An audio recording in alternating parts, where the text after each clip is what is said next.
Ce projet de photo, est-ce que tu peux nous en parler? Est-ce que tu peux nous parler du projet un peu plus en détail? On sort un nouveau luminaire qui va être tout en longueur, qui va s'appeler Classe. C'est un luminaire qui peut faire 3 mètres de long. Flânant à la ressourcerie culturelle, il y avait une très grande table qui venait d'une scène de théâtre parisienne. Et du coup, j'ai imaginé le luminaire au-dessus de cette grande table. Je trouvais ça assez intéressant pour faire une photo, pour lancer le produit. Donc ça, c'était déjà la première idée, on va dire. Dans quel contexte utiliser cette grande table? Donc au début, j'étais parti pour la mettre dans une forêt, avec des lutins, et puis remettre le luminaire un peu au centre de la forêt, en continuant ma visite de la ressourcerie culturelle, qui est une bonne inspiration. J'ai commencé à visualiser plusieurs bouts de décor, et je me suis dit, cette grande table, on peut se mettre à plein de personnes autour de la table. Et là, j'ai commencé à visualiser des copains, des bûcherons. Et voilà, ça a commencé un petit peu comme ça à émerger.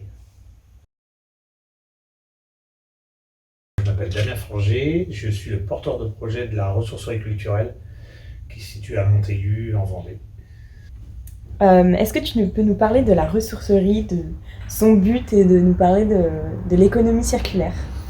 Alors, le but de la ressourcerie culturelle en région Pays de Loire, enfin la nôtre, parce qu'il y en a plein d'autres en France, c'est de collecter le rebut fait par les structures culturelles, les théâtres, les cinémas, les radios, les festivals. Alors quand on dit rebut, c'est tout ce qui va être déchets, entre guillemets, parce que pour nous c'est un gros mot. Est-ce que tu peux nous dire d'où viennent les décors qui sont présents sur le shooting? Le premier décor qui est le plafond, ça vient du Théâtre de Lorient. C'est le premier décor qu'on a collecté dans l'aventure, il y a 2 ans. Je crois qu'on peut dire que c'est une pièce de Christophe Honoré. Le deuxième décor, c'est un décor qu'on a collecté récemment au Théâtre du Châtelet.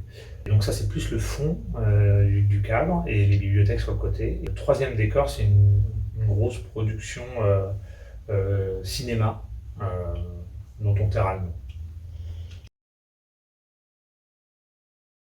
Est-ce que tu peux nous parler un peu du décor? Est-ce qu'il ressemble à ce que tu imaginais? Qu'est-ce que tu as voulu réellement recréer? Au début, j'avais pas de message particulier, c'est justement en visitant la ressourcerie où il y avait tous ces éléments-là, et en reprenant la scène de Léonard de Vinci, qui est une version la plus connue de la scène, où il y avait beaucoup d'éléments de différents décors qui rappelaient justement le côté un peu boucharabier, le plafond avec les carrés, la table. Et du coup, rapidement, je suis venu voir si je pouvais faire la photo dans le showroom de Kraken Lighting, en remontant, en reconstituant tout un décor et en essayant de respecter au mieux les codes qu'avait utilisé Léonard de Vinci. Ben, rapidement, ça pouvait ressembler à quelque chose. Donc, dans ma tête, ça s'est mis un peu en place, même si ça pouvait être un peu flou. Après, il y avait une question de planning pour la disponibilité des décors, parce que la ressourcerie est très active, donc certains décors repartaient sur d'autres événements. Donc, il a fallu activer un peu tout ça, trouver un peintre pour remplacer Léonard de Vinci. Bonjour. Bonjour. Est-ce que tu peux te présenter, nous dire qui tu es et nous dire comment tu es arrivé sur ce projet? Je suis Stéphane Audran, photographe professionnel depuis 11 ans sur Montaigu. Nicolas avait déjà une idée bien arrêtée de ce qu'il voulait, il avait des exemples de surtout ce qu'il ne voulait pas.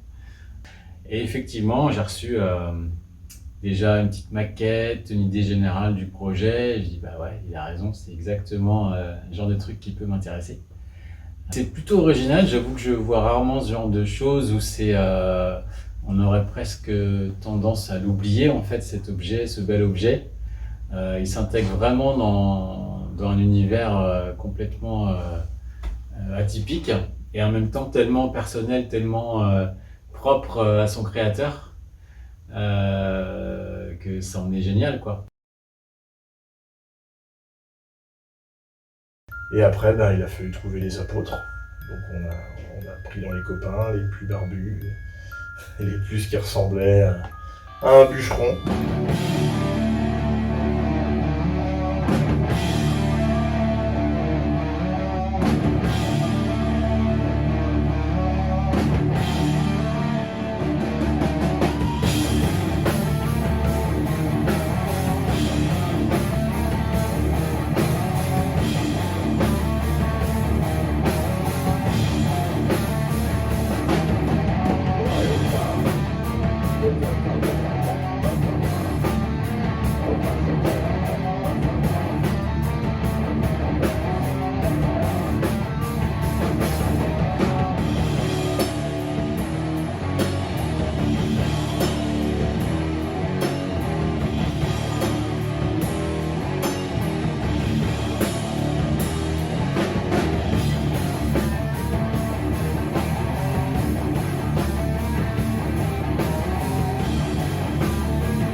Je pense qu'avec Kraken, ça aurait quand même changé, au moins changé la face du monde.